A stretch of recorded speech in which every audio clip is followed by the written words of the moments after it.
नमस्कार दोस्तों, स्वागत है आपका हमारे चैनल पर। दोस्तों, बहुत लोग कमेंट में मुझसे पूछ रहे थे, सर फॉर्म 6 कैसे भरें? पहली बार वोटर बनना है, नया वोटर कार्ड बनवाना है, लेकिन फॉर्म समझ में ही नहीं आता। किसी का फॉर्म गलती से भर जाता है, किसी का फॉर्म रद्द हो जाता है, किसी को समझ ही नहीं आता कि कौन सा कागज लगाना है, कहाँ जमा करना है, ऑनलाइन करें या कागज वाला फॉर्म भरें। तो आज की इस वीडियो में मैं आपको फॉर्म 6 भरने का सही तरीका शुरू से आखिर तक एक एक लाइन बहुत आसान भाषा में समझाऊंगा। इस वीडियो में आप जानोगे फॉर्म 6 होता क्या है, कौन लोग फॉर्म 6 भर सकते हैं, कौन कौन से कागज लगते हैं, मोबाइल से या कागज से फॉर्म कैसे भरें, और सबसे ज्यादा लोग कौन कौन सी गलती करते हैं जिस वजह से फॉर्म रद्द हो जाता है। आप चाहे गांव के हों, पढ़े लिखे कम हो, मोबाइल ठीक से चलाना ना आता हो, फिर भी आप ये वीडियो अंत तक देखेंगे तो आराम से अपना फॉर्म खुद भर सकते हैं। तो चलिए शुरू करते हैं। सबसे पहले जान लेते हैं फॉर्म 6 क्या है। दोस्तों, फॉर्म 6 एक आवेदन है जिसके जरिए आप वोटर लिस्ट में अपना नाम जुड़वाते हैं। ये फॉर्म उन लोगों के लिए होता है जो पहली बार वोटर बन रहे हों, जिनकी उम्र 18 साल या उससे ज्यादा हो गई हो, जो एक जगह से दूसरी जगह आकर रहने लगे हों, जैसे पहले किसी और गांव कस्बे में रहते थे, अब नया घर, नया गांव, अब नया विधानसभा क्षेत्र हो गया। यानी अगर आपका नाम अभी वोटर लिस्ट में नहीं है और आप वोट देना चाहते हैं तो फॉर्म 6 भरकर ही आपका नाम जोड़ा जाएगा। अब जान लेते हैं फॉर्म 6 कौन भर सकता है। दोस्तों, फॉर्म 6 भरने के लिए कुछ आसान सी शर्तें हैं, जैसे आपकी उम्र कम से कम 18 साल होनी चाहिए, आप भारत के नागरिक हों, किसी दूसरे देश के नागरिक नहीं, जहां के लिए आप फॉर्म भर रहे हो आप वहीं रहते हो, यानी आपका घर, किराए का घर या स्थायी पता वहीं हो। अब जान लेते हैं फॉर्म 6 के साथ कौन कौन से कागज लगाने होते हैं। दोस्तों, फॉर्म 6 के साथ 3 तरह के सबूत लगते हैं। पहचान का सबूत, जैसे Aadhaar card, ration card, PAN card, driving licence, passport, कोई और सरकारी कार्ड जिसमें आपका फोटो हो। पते का सबूत, जैसे राशन कार्ड, बिजली का बिल, पानी का बिल, बैंक की पासबुक, गैस कनेक्शन की पर्ची, किराए का कागज, किराया रसीद, किराया नामा, आधार कार्ड अगर उस पर सही पता है। उम्र का सबूत, जैसे जन्म प्रमाण पत्र, 10वीं की मार्कशीट, प्रमाण पत्र, स्कूल का कोई प्रमाण पत्र। कई जगह आधार से भी मान लेते हैं, लेकिन सही ये है कि जन्म प्रमाण पत्र या 10वीं वाला कागज दें। गांव के लोगों के पास अक्सर सिर्फ आधार और राशन कार्ड होता है, तो वही 2 कागज ज्यादातर जगह पर काम चला देते हैं। आइए अब जान लेते हैं फॉर्म 6 कहां मिलता है। दोस्तों, फॉर्म 6 2 तरीके से मिल सकता है। नंबर 1, कागज वाला यानी ऑफलाइन, अपने गांव के BLO यानी बूथ लेवल ऑफिसर से या नजदीकी चुनाव कार्यालय, तहसील दफ्तर से फॉर्म 6 मिल जाता है। चुनाव के समय जब कैंप लगते हैं वहां भी ये फॉर्म पूरी तरह मुफ्त होता है, किसी को पैसे देने की जरूरत नहीं है। नंबर 2, मोबाइल इंटरनेट से यानी ऑनलाइन, राष्ट्रीय मतदाता सेवा पोर्टल की वेबसाइट से या वोटर हेल्पलाइन नाम के मोबाइल ऐप से ये फॉर्म मिल जाता है। दोस्तों, मोबाइल पर वोटर हेल्पलाइन नाम का सरकारी ऐप डाउनलोड कर लो, उसमें फॉर्म 6 भर सकते हो। आइए अब जान लेते हैं मोबाइल से फॉर्म 6 कैसे भरें। अब मान लो कोई मोबाइल से फॉर्म 6 भरना चाहता है, तो सबसे पहले मोबाइल में वोटर हेल्पलाइन ऐप खोलो। अब आपको लॉग इन करना होगा। पहली बार हो तो मोबाइल नंबर से रजिस्टर करो। मोबाइल पर एक कोड OTP आएगा, उस कोड को डालकर आगे बढ़ो। जहां फॉर्म 6 या नया मतदाता पंजीकरण लिखा हो उस पर क्लिक करो। अब फॉर्म खुल जाएगा। अपनी भाषा चुनो, कोशिश करो कि हिंदी चुनो ताकि हर कॉलम आराम से समझ में आए। अब फॉर्म में जो जो पूछा जाए वो साफ साफ भरना है। सबसे पहले आपको अपने स्टेट यानी राज्य का नाम लिखना है। आप यहां से अपने राज्य का नाम सेलेक्ट कर लीजिए। इसके बाद आपको अपने डिस्ट्रिक्ट यानी जिला को सेलेक्ट करना है। इसमें से आप अपने जिले को सेलेक्ट कर सकते हैं। इसके बाद आपको अपनी असेंबली यानी विधानसभा सेलेक्ट करनी है। यहाँ से आप अपनी विधानसभा सेलेक्ट कर सकते हैं। इसके बाद स्क्रॉल करके नीचे आए और सेक्शन बी में अपनी पर्सनल डिटेल्स भरनी है। यहाँ पर आपको अपना पूरा नाम इंग्लिश में लिखना है और इस बॉक्स में हिंदी में अपना पूरा नाम लिखना है। फिर यहाँ से आपको अपना फोटो अपलोड करना है। यहाँ क्लिक करके अपना फोटो सेलेक्ट करके अपलोड कर देना है। इसके बाद आपको स्क्रॉल करके नीचे आना है और सेक्शन सी में अपने किसी रिलेटिव यानी रिश्तेदार की डिटेल्स भरनी है। यहाँ से आपको अपना कोई भी रिलेटिव सेलेक्ट करना है, जैसे पिता, माता, पति या पत्नी। इसके बाद आप जिस भी रिलेटिव को सेलेक्ट करोगे उसका नाम यहाँ इंग्लिश में लिखना है और इस वाले बॉक्स में हिंदी में अपने रिलेटिव का नाम लिखना है। इसके बाद स्क्रॉल करके नीचे आएंगे और सेक्शन डी में अपनी कॉन्टैक्ट इंफॉर्मेशन भरेंगे। सबसे पहले आपको मोबाइल नंबर डालना है। अगर खुद का मोबाइल नंबर है तो सेल्फ पे टिक कर देंगे और अगर माता पिता का है तो दूसरे वाले ऑप्शन पर टिक कर देंगे और इस बॉक्स में उस नंबर को सही सही लिख देना है। इसके बाद आपको ईमेल आईडी डालनी है। अगर खुद की ईमेल आईडी है तो सेल्फ पे क्लिक करेंगे और अगर माता पिता की है तो दूसरे ऑप्शन पर क्लिक करेंगे और नीचे उस ईमेल को ध्यान से सही सही लिख देना है। इसके बाद आपको स्क्रॉल करके नीचे आ जाना है और सेक्शन ई में अपने आधार कार्ड की डिटेल्स लिखनी है। आधार नंबर पे टिक कर देना है और फिर स्क्रॉल करके नीचे आ जाना है और सेक्शन एफ में अपना जेंडर फिल करना है। आपका जो भी जेंडर है उस पे टिक लगाइए और फिर स्क्रॉल करके नीचे सेक्शन जी में आइए। यहाँ आपको अपनी डेट ऑफ बर्थ लिखनी है। यहाँ आपको डेट ऑफ बर्थ के प्रूफ पर टिक लगाना है और यहाँ से आप अपना डेट ऑफ बर्थ प्रूफ का डॉक्यूमेंट सेलेक्ट कर लीजिए। इसके बाद यहाँ से उस डॉक्यूमेंट को सेलेक्ट करके अपलोड कर देना है। इसके बाद स्क्रॉल करके नीचे सेक्शन एच में आ जाना है और यहाँ आपको अपने एड्रेस की डिटेल्स भरनी है। सबसे पहले यहाँ आपको अपना मकान नंबर डालना है या मकान का नाम इंग्लिश में डालना है और यहाँ वही नाम हिंदी में डालना है। इसके बाद यहाँ पर अपना एरिया या गली, मोहल्ला इंग्लिश में लिखना है और यहाँ पर हिंदी में लिखना है। इसके बाद यहाँ पर आपको अपने शहर या गांव का नाम इंग्लिश में लिखना है और यहाँ पर हिंदी में लिखना है। यहाँ पर आपको अपना पोस्ट ऑफिस लिखना है इंग्लिश में और यहाँ पर हिंदी में पोस्ट ऑफिस लिखना है। यहाँ पर आपको अपना पिन कोड लिखना है। यहाँ पर आपको अपनी तहसील का पता इंग्लिश में और यहाँ पर हिंदी में लिखना है। इसके बाद आपको अपनी डिस्ट्रिक्ट यानी जिला फिर से सेलेक्ट करना है और यहाँ से आपको अपना राज्य यानी स्टेट सेलेक्ट करना है। इसके बाद आपको यहाँ से अपना एड्रेस प्रूफ डॉक्यूमेंट टिक करके अपना एड्रेस प्रूफ डॉक्यूमेंट सेलेक्ट कर लेना है, जैसे आधार कार्ड, बिजली का बिल, पानी का बिल वगैरह। इसके बाद स्क्रॉल करके नीचे आना है और यहाँ से अपना एड्रेस प्रूफ डॉक्यूमेंट अपलोड कर देना है। इसके बाद स्क्रॉल करके नीचे आना है। यहाँ आपको सेक्शन आई दिखेगा जो कि ऑप्शनल है। इसका मतलब है कि इसे भरना जरूरी नहीं है, तो आप इसे छोड़ देंगे और फिर से स्क्रॉल करके नीचे आएंगे। यहाँ आपको सेक्शन जे दिखेगा जिसमें आपको अपने रिलेटिव की डिटेल्स भरनी है। सबसे पहले आपको अपने रिलेटिव का नाम लिखना होगा। इसके बाद आपको यहाँ से सिलेक्ट करना होगा कि वो आपका कौन सा रिलेटिव है, जैसे पिता, माता, पति या पत्नी, और यहाँ पर उसका एपिक नंबर डाल देना है और फिर स्क्रॉल करके नीचे आना है जहाँ पर आपको सेक्शन के मेन डिक्लेरेशन फॉर्म भरना है।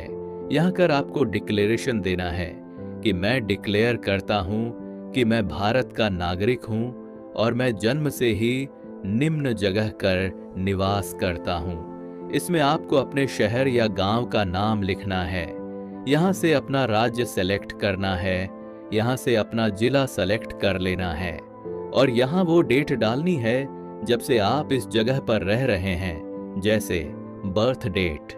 इसके बाद आपको स्क्रॉल करके नीचे आना है और यहाँ पर उस जगह का नाम लिख देना है जहाँ से आप फॉर्म भर रहे हो, जैसे तहसील, BLO ऑफिस या मेरा घर, और यहाँ फॉर्म भरने की डेट डाल देनी है।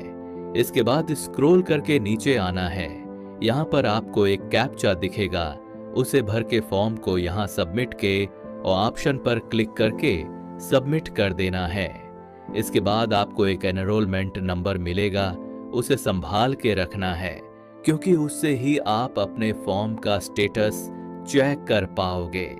दोस्तों, इस तरह से आपका ऑनलाइन फॉर्म 6 पूरी तरह से भरा जा चुका है। अब जान लेते हैं कागज वाला फॉर्म 6 यानी ऑफलाइन फॉर्म कैसे भरे। दोस्तों, कागज वाला ऑनलाइन फॉर्म 6 देखने में ऐसा होता है। इसमें सबसे ऊपर लिखा है सेवा में निर्वाचक रजिस्ट्रीकरण ऑफिसर। यहाँ पर आपको कुछ नहीं बदलना, ये वैसे ही रहने देना है। इसके बाद यहाँ 2 ऑप्शन दिए हैं, विधानसभा निर्वाचन क्षेत्र की संख्या और नाम, या संसदीय निर्वाचन क्षेत्र की संख्या और नाम। ज्यादातर जगह पर हम विधानसभा क्षेत्र वाला कॉलम भरते हैं। यहाँ पर अपने क्षेत्र की संख्या और नाम लिखना होगा। ये जानकारी आपको पुरानी वोटर लिस्ट, BLO, मतदाता हेल्पलाइन या ऑनलाइन वोटर सर्विस पोर्टल से मिल जाएगी। यहाँ आपको अपना नाम स्थानीय भाषा में लिखना है, जो कि अभी फॉर्म में हिंदी में बॉक्स बने हैं। पहले उपनाम सरनेम अगर हो तो फिर अपना नाम, हर अक्षर अलग अलग बॉक्स में लिखना है। इसके ठीक नीचे वही नाम अंग्रेजी में बड़े अक्षरों में लिखना है। फिर से ध्यान रखें, हर अक्षर अलग बॉक्स में लिखें। यहाँ पूछा गया है कि आप किसके पुत्र पुत्री पत्नी हैं। यहाँ से सही ऑप्शन टिक करें, पिता का नाम, माता का नाम, पति का नाम, या अगर अभिभावक कोई और है तो उसकी डिटेल। यहाँ अभिभावक का नाम स्थानीय भाषा यानी हिंदी में लिखना है, वैसे ही हर बॉक्स में एक अक्षर। इसके बाद नीचे उसी नाम को अंग्रेजी में बड़े अक्षरों में लिखना है। इस कॉलम में अपना मोबाइल नंबर लिखिए। अगर मोबाइल नहीं है तो ये कॉलम खाली छोड़ सकते हैं, लेकिन कोशिश करें कि नंबर जरूर दें, ताकि कोई कमी हो तो ऑफिस से आपको कॉल आ सके। इस कॉलम में अपनी ईमेल आईडी लिख दीजिए अगर है तो, नहीं है तो इसे खाली भी छोड़ा जा सकता है। अब आता है बहुत जरूरी कॉलम, आधार नंबर। यहाँ 2 ऑप्शन हैं। अगर आप आधार दे रहे हैं तो 12 अंकों का नंबर इन बॉक्स में भरें। अगर आपके पास आधार नहीं है या आप देना नहीं चाहते तो नीचे वाला ऑप्शन टिक करें, मैं अपना आधार नंबर प्रस्तुत नहीं कर सकता, और वजह लिखें, जैसे आधार कार्ड नहीं बना है। इस कॉलम में अपना लिंग चुनना है, पुरुष, स्त्री या तृतीय लिंग। सही विकल्प पर टिक कर दीजिए। यहाँ पर अपनी जन्म तिथि लिखनी है। यहाँ पूछा गया है कि जन्म की तिथि और उम्र साबित करने के लिए कौन सा दस्तावेज लगा रहे हैं। नीचे सूची दी गई है, जन्म प्रमाण पत्र, स्कूल सर्टिफिकेट, पासपोर्ट आदि। जो भी डॉक्यूमेंट लगा रहे हैं उसके सामने टिक लगाइए और उसकी फोटोकॉपी साथ में संलग्न कीजिए। इस कॉलम में अपना पूरा वर्तमान पता लिखिए, जहां आप अभी रह रहे हैं और जहां की वोटर लिस्ट में नाम जुड़वाना चाहते हैं। यहां अलग अलग कॉलम हैं, मकान, घर नंबर, गली, सड़क, लोकेलिटी, नगर, गांव, पोस्ट ऑफिस, पिन कोड, तहसील, तालुका, मंडल, जिला, राज्य, केंद्र शासित प्रदेश। हर कॉलम में साफ साफ बड़े अक्षरों में लिखिए ताकि पढ़ने में दिक्कत न हो। अगर घर आपके नाम या आपके माता पिता, पति आदि के नाम पर है और बिजली bill, ration card, bank passbook जैसी कोई पता प्रमाणित करने वाली चीज है तो यहाँ दिए गए विकल्पों में से जो लागू हो उन पर टिक कीजिए, जैसे बिजली बिल, रेंट एग्रीमेंट, बैंक डाकघर पासबुक, राशन कार्ड, पासपोर्ट वगैरह। अगर आपका दस्तावेज लिस्ट में नहीं लिखा है तो नीचे अन्य दस्तावेज में उसका नाम लिख दीजिए, जैसे किरायानामा, मकान टैक्स रसीद आदि, और उसकी कॉपी साथ में लगा दीजिए। अगर आप दिव्यांग विशेष रूप से सक्षम हैं तो यहाँ पर सही विकल्प टिक कीजिए, जैसे चलने फिरने में दिक्कत, सुनने में दिक्कत, देखने में दिक्कत इत्यादि। नीचे अगर प्रतिशत दिया गया हो तो मेडिकल सर्टिफिकेट के हिसाब से लिखें। अगर कोई दिव्यांगता नहीं है तो ये कॉलम खाली छोड़ सकते हैं। इस कॉलम में पूछा गया है कि आपके परिवार में जो लोग पहले से इस विधानसभा की वोटर लिस्ट में हैं, उनके नाम और वोटर आईडी नंबर क्या हैं। अगर घर में किसी का नाम पहले से वोटर लिस्ट में है तो यहां उनका नाम और वोटर कार्ड नंबर लिख दीजिए। इससे आपका आवेदन जल्दी वेरीफाई हो जाता है। अब आता है सबसे जरूरी हिस्सा, घोषणा। यहां पर पहले से लिखी हुई स्टेटमेंट है जिसे पढ़कर समझना है। इसका मतलब यह है कि आप भारतीय नागरिक हैं, आपकी उम्र 18 साल से ऊपर है, आप इस पते पर रहते हैं और आपका नाम किसी दूसरी जगह की वोटर लिस्ट में नहीं है। अगर कहीं और नाम है तो उसे हटाने की जिम्मेदारी भी आपकी है। घोषणा के अंदर जहां जहां खाली जगह है वहां वहां आपको अपना नाम, उम्र, जिला, विधानसभा का नाम और अगर पहले कहीं और नाम दर्ज था तो उसका विवरण, ये सब भरना होगा। घोषणा के बिल्कुल नीचे आपको आवेदक के हस्ताक्षर या अंगूठे का निशान करना है। ध्यान रहे, यही आपका आखिरी कंफर्मेशन है कि आपने जो भी जानकारी भरी है वो सही है। फॉर्म के सबसे नीचे जो हिस्सा है वह आवेदक के लिए टिप्पणी क्लर्क द्वारा भरने के लिए है। ये पार्ट आपको नहीं भरना है। ये चुनाव आयोग के अधिकारी या बीएलओ भरते हैं जब वे आपका फॉर्म रिसीव और वेरीफाई करते हैं। तो दोस्तों, ये थी फॉर्म 6 भरने की पूरी प्रोसेस। अब इस फॉर्म के साथ ये कागज साथ में लगाने हैं। उम्र के सबूत की फोटोकॉपी, पते के सबूत की फोटोकॉपी, पहचान के सबूत की फोटोकॉपी, अपनी छोटी फोटो, इनको फॉर्म के साथ स्टेपल कर दो। असली कागज अपने पास रखो। अब इस भरे हुए फॉर्म को बीएलओ को दे दो या चुनाव कार्यालय में जाकर जमा कर दो। वहां से आपका फॉर्म जांच के लिए आगे जाएगा, फिर आपका नाम वोटर सूची में जोड़ा जाएगा। आइए जानते हैं फॉर्म 6 का स्टेटस कैसे देखें। अगर आपने मोबाइल से फॉर्म भरा है तो वही ऐप या वेबसाइट खोलो, आवेदन फॉर्म की स्थिति वाला हिस्सा चुनो, जो नंबर मिला था वह डालो। वहां पर लिखा मिलेगा जांच चल रही है, स्वीकार, रद्द। क्यों रद्द हुआ, कारण भी लिखा हो सकता है। अगर आपने कागज वाला फॉर्म भरा है, बीएलओ से पूछ सकते हैं या जब नई वोटर सूची आए तो उसमें अपना नाम देख सकते हैं। चुनाव कार्यालय जाकर भी पता कर सकते हैं। अब देख लेते हैं सबसे आम गलतियां जिनसे फॉर्म 6 रद्द हो जाता है। दोस्तों, ज्यादातर लोग इन गलतियों की वजह से परेशान होते हैं।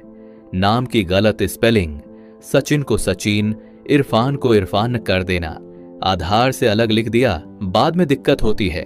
गांव या मोहल्ले का नाम गलत लिख देना, थाने या जिले का नाम गलत लिख देना, सीट यानी विधानसभा क्षेत्र गलत चुन लेना, कागज की धुंधली फोटो, आधा कटा हुआ आधार, कागज तिरछा, नंबर साफ नहीं दिख रहा, उम्र का सही प्रमाण नहीं लगाना, पहले से दूसरे जगह नाम होने पर सच न बताना, सिस्टम में दोनों जगह दिख जाता है फिर दिक्कत होती है, घोषणा पर टिक, हस्ताक्षर, अंगूठा लगाना भूल जाना, फॉर्म गलत ऑफिस में जमा कराना।